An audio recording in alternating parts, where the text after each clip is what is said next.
How to upload videos on Pinterest. Hey everyone, welcome to our channel. In today's video, we're going to learn how we can upload videos to Pinterest. So without any further ado or delay, let us get started with today's video. If you'd like to upload videos to Pinterest, simply go ahead and then launch the Pinterest app first. Then make sure to log into your correct account where you would like to upload the videos to.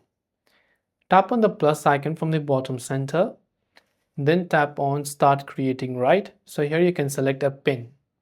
I'll just tap on allow all. Then I'll go to the video section.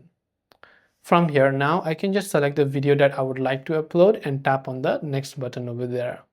I can add some information and edit some information about this video if I want to. Then I can tap the next button again. Finally, I can add in all of the other metadata, then tap on the create button to create a pin with a video. This way you can upload videos to Pinterest. Thanks for watching and see you in the next video.